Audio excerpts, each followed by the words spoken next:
नमस्कार दोस्तों, आप सभी का स्वागत है आपके अपने YouTube चैनल परिवर्तन द एजुकेशन हब में। जैसा कि आप जानते हैं कि हमारे चैनल पे DSSB की वैकेंसी से संबंधित वीडियो अपलोड की जा चुकी है, जिसमें मैंने आपको बताया था कि कितने पद आने वाले हैं, किस किस पद के लिए कौन कौन सी योग्यताएं आपके पास होनी चाहिए, कौन सा बच्चा फॉर्म भरने के लिए एलिजिबल है, कौन सा नहीं है। लेकिन अब क्या सिर्फ फॉर्म भरने से सिलेक्शन हो जाएगा? नहीं, सिर्फ फॉर्म भरने से अगर सिलेक्शन हो जाता तो सभी का सिलेक्शन हो जाएगा। आपको ये चीज़ जानना बहुत ज़रूरी है कि आपके आने वाले एग्जाम में आपका कौन कौन सा टॉपिक पूछा जाएगा, किस टॉपिक से ज़्यादा क्वेश्चन बनेंगे, किसको हमें डीपली पढ़ना है, किसको हमें ऊपर ऊपर से खाली कवर करके चलना है।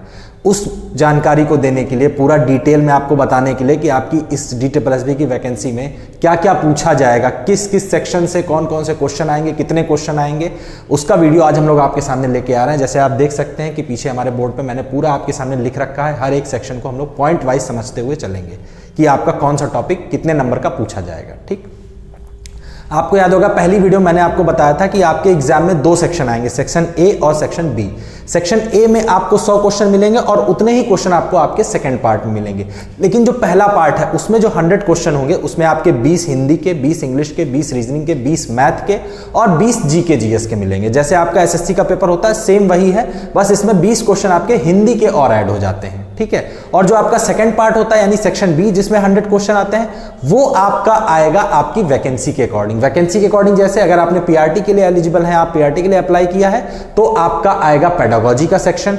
अगर आपने टीजीटी के लिए भरा है तो आएगा आपका वो सब्जेक्ट जिससे आपने ग्रेजुएशन कंप्लीट किया है, और अगर आपने पीजीटी के लिए भरा है तब भी आपका वो सब्जेक्ट आएगा जिससे आपने पोस्ट ग्रेजुएशन पूरा किया है। ठीक, तो अब हम लोग बारी बारी से एक एक टॉपिक को समझते हैं। देखिए, सबसे पहले जीके जीएस की बात करते हैं। जीके जीएस में क्या क्या पूछा जाएगा। महत्वपूर्ण दिन यानी जो इंपॉर्टेंट डेट्स होती हैं, जैसे होता है ना yoga day, international Hindi day, mother's day या डॉटर्स डे या वुमेन्स डे, ठीक है, और इस तरीके से ILO डे यानी इंटरनेशनल लेबर्स डे।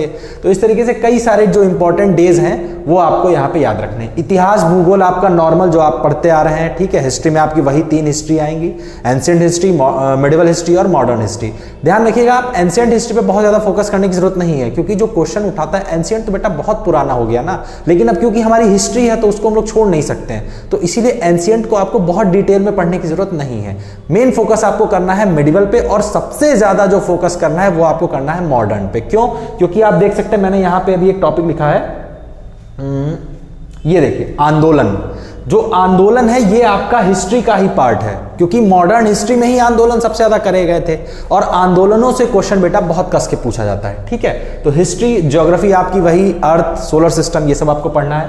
पॉलिटिक्स में आपका कॉन्स्टिट्यूशन भी आ जाएगा, और प्लस पॉलिटिक्स में आपकी कई सारे पॉलिटी से रिलेटेड टॉपिक आ सकते हैं, जैसे राष्ट्रपति किसको शपथ दिलाता है, कैसे हटाया जा सकता है, महाभियोग क्या होता है, इस तरीके से जो आपके पॉलिटिक्स के क्वेश्चन होते हैं वो आएंगे। अर्थशास्त्र, ये आपका थोड़ा सा टिपिकल और नया टॉपिक है। अर्थशास्त्र यानी इकोनॉमिक्स, आपको इसी से रिलेटेड आपका एक टॉपिक आता है बजट।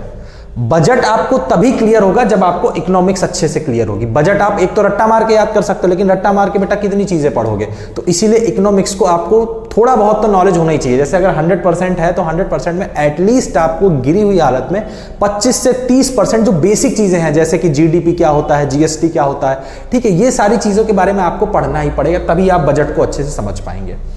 फिर आते हैं खेल। खेल मतलब स्पोर्ट्स में कौन कौन सी ट्रॉफीज किस किस खेल से रिलेटेड होती हैं, इस साल कौन से देश ने या कौन से स्टेट ने कौन सी ट्रॉफी जीती है, किस पर्सन को sports person of the year award दिया गया, इस तरीके से कई सारे आपके खेल में आ जाते हैं।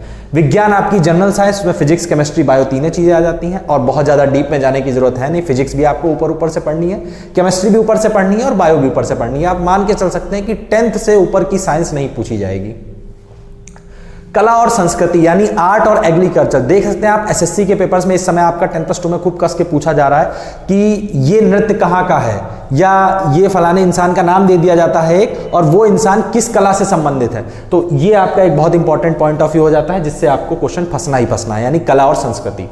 किताबें और लेखक, मोस्ट इंपॉर्टेंट टॉपिक। सीधे सीधे या तो क्वेश्चन क्लिक करेगा या नहीं करेगा, रट्टा मारने की जरूरत नहीं है। अगर आप सारी किताबों को, ज्यादा से ज्यादा किताबें आप कवर कर लेते हैं, सिर्फ एक नजर से देख लेंगे, तो जब आपको वहां पे ऑप्शन मिलेगा तो आपके दिमाग में कहीं ना कहीं क्लिक हो जाएगा। रट्टा मारेंगे तो आप 10-12 किताबें याद कर पाएंगे, ठीक है, उनसे पता चला फंसा ना फंसा।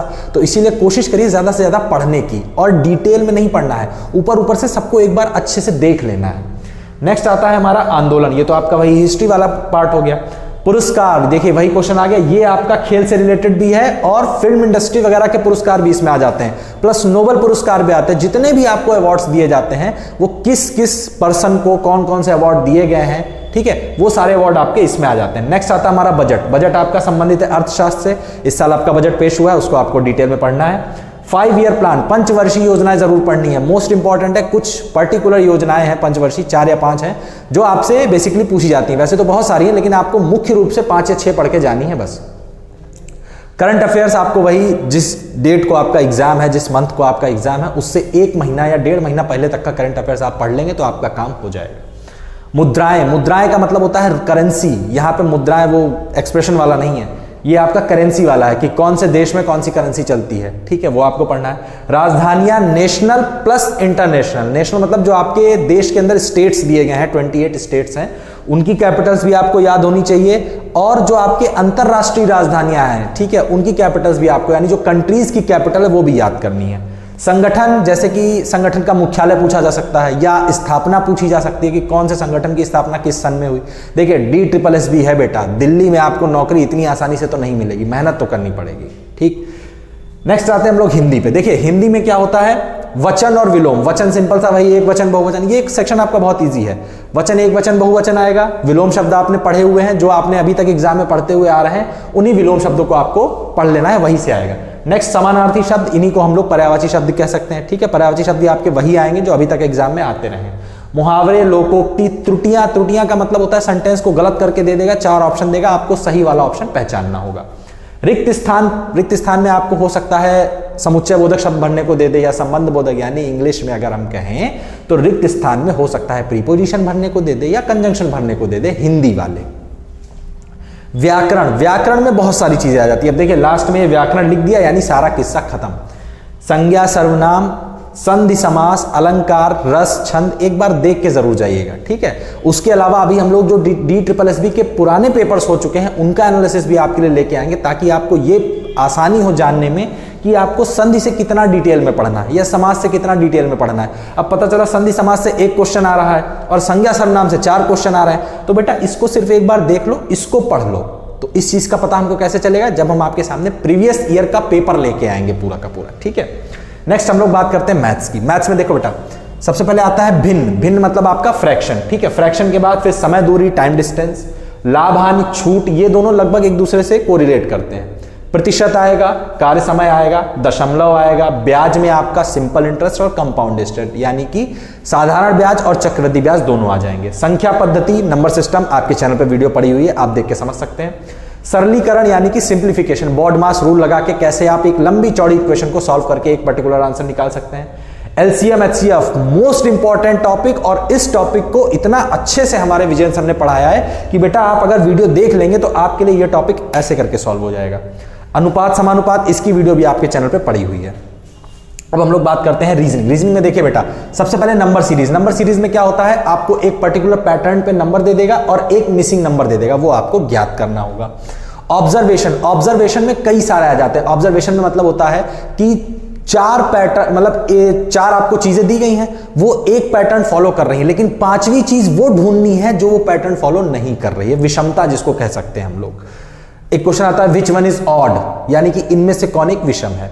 फिगर क्लासिफिकेशन, इसका वीडियो आपके चैनल पे आने वाला है बहुत जल्द, कि आप कैसे फिगर को काउंटिंग कर सकते हैं। और उसके अलावा फिगर क्लासिफिकेशन में ये आता है क्वेश्चन, बेसिकली एक आपको आधा डायग्राम दे दिया जाएगा और नीचे एक पूरा स्ट्रक्चर देगा 4 ऑप्शन में, और पूछेगा ये जो आधा डायग्राम बना हुआ है ये चारों में से किस डायग्राम में छिपा हुआ है, वो होता है आपका फिगर क्लासिफिकेशन। और इसी में आपकी फिगर काउंटिंग भी ऐड हो जाती है कि कितने ट्राइंगल हैं, कितने स्क्वायर हैं, कितने रेक्टेंगल हैं।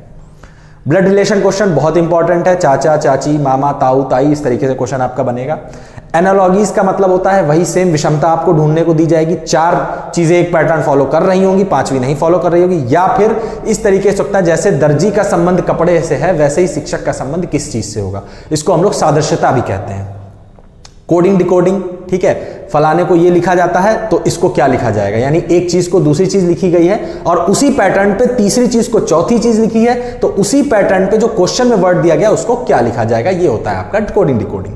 फिर आते हैं हम लोग लेटर और सिंबल्स पे। लेटर सिंबल्स में क्या होता है, ऐसे कितने दो हैं जिनके पहले वॉवेल है और बाद में कंसोनेंट है। एक लंबी चौड़ी आपके पास सीरीज दी होगी, उसमें कई सारे दो लिखे होंगे, उनके पहले वॉवेल और बाद में कंसोनेंट, किसी किसी दो के आगे पीछे होगा, किसी किसी दो के नहीं होगा, वो आपको काउंट करके बताना होता है।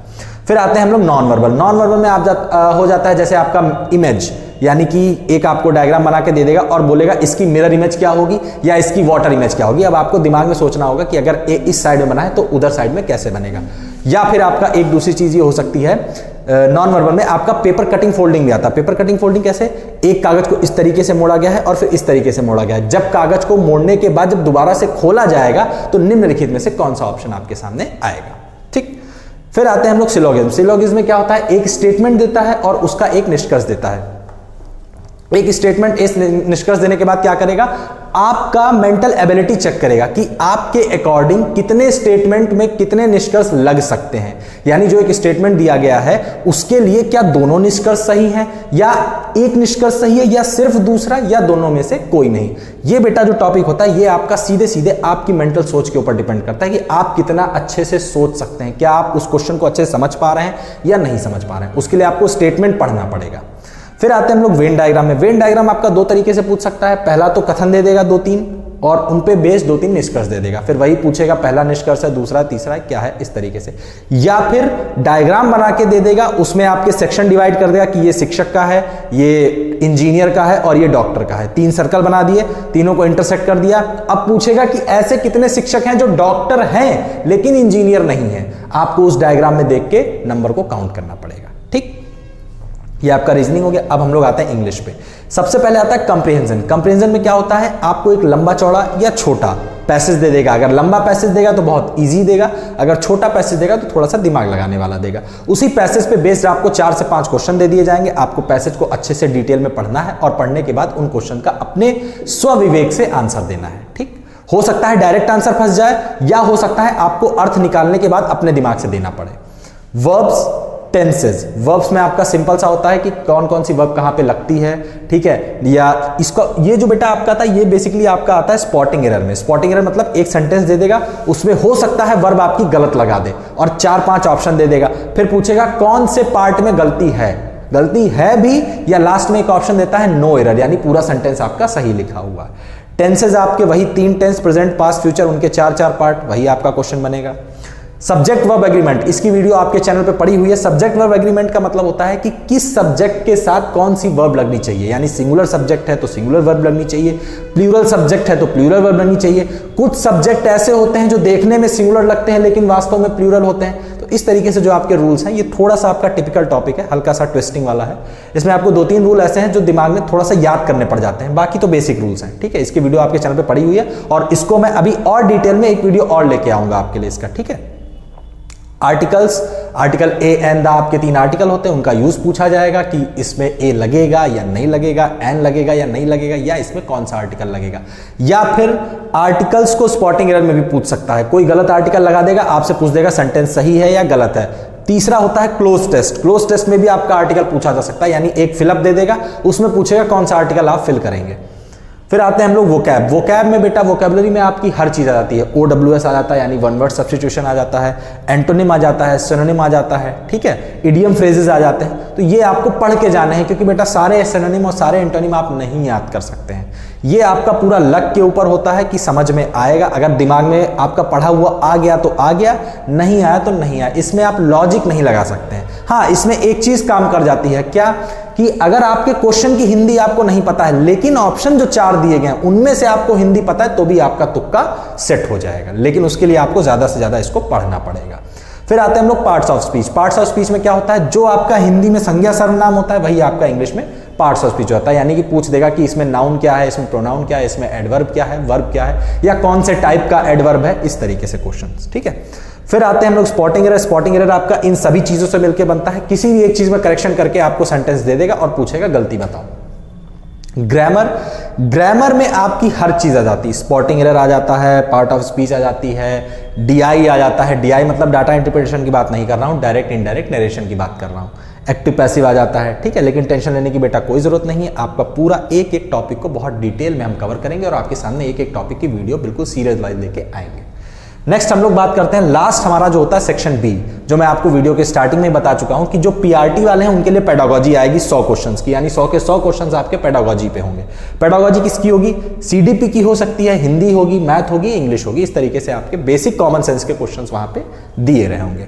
टीजीटी की बात की जाए तो सब्जेक्ट वाइज, यानी कि आपने जिस सब्जेक्ट से फॉर्म फिल किया है, जिस सब्जेक्ट से आपने ग्रेजुएशन कंप्लीट किया है, जिस सब्जेक्ट के आप टीचर बनना चाहते हैं, उसके आपका 9th से लेकर 12th तक का सिलेबस आएगा। 11th 12th बहुत हल्का टच करेगा, 9th और 10th बहुत कस के टच करेगा। ठीक। पीजीटी की बात की जाए तो पीजीटी में भी सब्जेक्ट वाइज आएगा, लेकिन पीजीटी में आपको ध्यान रखना है कि 9th से 12th तो आएगा ही आएगा, लेकिन सम ग्रेजुएशन यानी कि कुछ पोर्शन आपका ग्रेजुएशन का भी टच करेगा, क्योंकि बेटा आप पोस्ट ग्रेजुएट हो, आप ग्रेजुएट नहीं हो। जिस लेवल का एग्जाम होता है उससे एक लेवल नीचे तक के क्वेश्चन आपसे पूछे ही जाते हैं। ठीक, तो ये था आपका DSSB का पूरा सिलेबस। उम्मीद करता हूं आपको पॉइंट वाइज सारे टॉपिक समझ में आ गए होंगे कि किस सेक्शन में कौन से सब्जेक्ट से कितने टॉपिक पूछे जा रहे हैं। हर एक टॉपिक के लिए आप मान के चलिए आपको इस चैनल पे पर डे कह सकते हैं या शिफ्ट वाइज कह सकते हैं, आपको एकदम एक एक टॉपिक को पूरा सीरीज वाइज कराया जाएगा, कहीं पे कोई कंफ्यूजन नहीं रहेगी। अभी आप सोच रहे हो कि इतने सारे टॉपिक हैं कैसे कवर करेंगे, बेटा आपकी टेंशन हमारी टेंशन है, हम इस टॉपिक को कवर कराएंगे। बस आपको हमारे साथ बने रहना है और हमारे चैनल को ज्यादा से ज्यादा शेयर करना है, ताकि आपके साथ साथ आपके दोस्तों को भी इस चीज का फायदा मिल सके। Thank you.